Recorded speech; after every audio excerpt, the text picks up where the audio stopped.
tariffs are supposed to be a tool, a political and economic tool in order to get some kind of advantage for the people you serve. This is not that, because in order for it to work, first of all, you have to know what you're doing. It was a conservative think tank just found out that there was just a basic math error in how they came up with these numbers. They divided the deficit and then the goods, and isn't that reciprocal tariffs?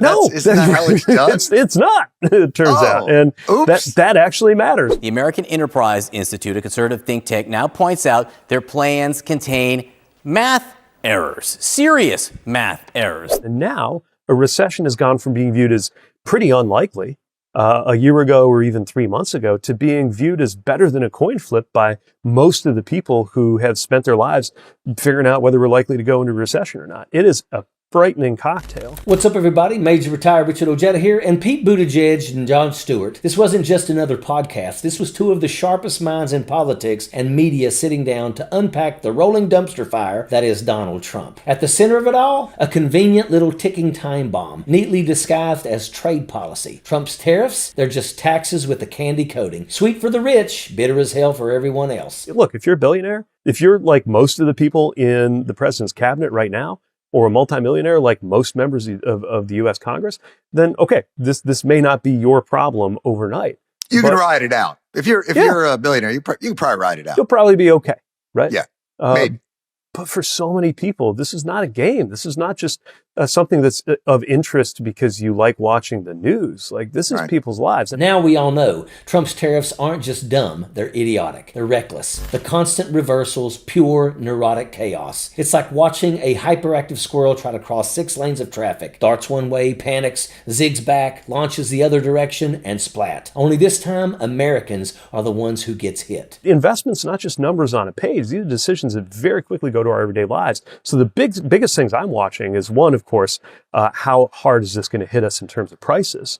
Right. That's the immediate thing. I mean, a tariff is a tax. The price we pay goes up. Will it be prices though? Because as you collapse the economy, nobody will purchase anything. So maybe the way this works is, sure, it raises the prices of certain things, but what if we won't buy anything if consumption goes down so drastically? That gets you to number 2. The other thing I'm really watching is the jobs part, right? Like, what's this going to do to people's jobs? And Jon Stewart, he sees through it all, especially when it comes from so-called leaders who stab veterans and first responders in the back. They then pose for photo ops claiming that they support the troops. Let's not forget, Trump literally pardoned cop killers and still wants credit for backing the blue. And Pete Buttigieg? Well, he's been the one left holding the bag, cleaning up the wreckage, taking the heat, but he's still standing, still explaining, still trying to bring reason back to the damn table. Let's talk about this so-called tariff policy. Trump's version of trade strategy is like watching a toddler throw alphabet soup at the wall and then call it legislation. It's not just reckless, it's flat out dangerous. This wasn't about protecting American workers or negotiating better deals. It was about lining his billionaire buddies' pockets. Tariffs are supposed to be tools, a pressure point to leverage change, but you have to know what you're doing. Trump doesn't, as Stewart reveals. His reversals, his random proclamations, his chaos, it's pure economic whiplash. One day tariffs are up, the next day they're maybe down, the next day they're the greatest in history. Gabe, at the White House, the president unleashing these tariffs, then his administration exempting these products that we were just talking about. Then he said there was no exception. Is this a strategy here? Hi there, Jose. Good morning. Well, the White House is really struggling to explain all of this, not just over the weekend, but even this morning. As you said, the exemptions announced on Friday by Customs and Border Protection. Then on Sunday, Peter Navarro, for example, saying there were no exemptions. Howard Lutnick saying there were exceptions, but they might be temporary. And this morning, we heard from the president's top economic advisor, Kevin Hassett, reiterating the idea that these were not really exemptions, that they're just tariffs in different buckets. Roller coaster whiplash, call it what you will.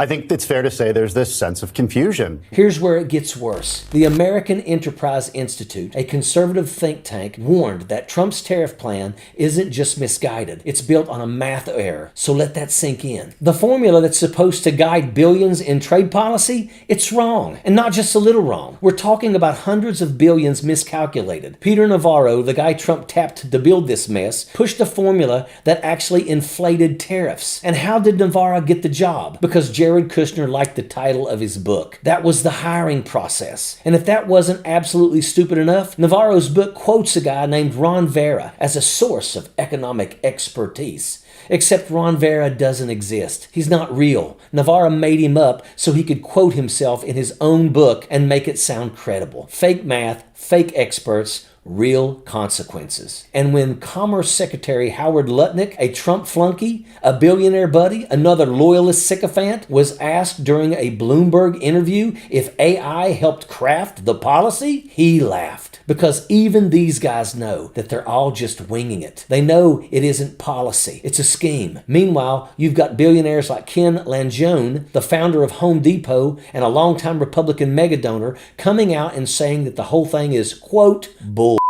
He told the Financial Times, I don't understand the goddamn formula. I think he's been poorly advised. This is the most elegant way to reduce prosperity globally that I've ever seen. Langone, one of their own, a guy who helped fund this train wreck, is now calling it a disaster. Because that's what this is. Economic sabotage dressed up like a strength test. And while the donor class shrugs, working people suffer. Your grandma on Social Security, she's paying more for food. Your cousin relying on SNAP, watching their benefits shrink while the rich get tax breaks. Your neighbor waiting on a VA appointment, delayed again, while billionaires siphon off public funds. And it's not just numbers, it's real. Prices go up, jobs disappear, investments vanish. People who were already living paycheck to paycheck are being pushed over the edge again. Jon Stewart was right. This isn't a game. This is people's lives. And what are the Republicans actually doing? Playing political pinball. You've got Marge the Trainwreck Green, Lauren Boebert, and the rest of the Chaos Caucus running around Congress like it's some kind of reality show. They're not fighting for their districts. They're pushing billionaire agendas while their own voters go under. It's how they plan to hold power while torching the economy, the planet, and your future. And that's why this podcast mattered. This wasn't just a sit down. This was a master class in cutting through the bull.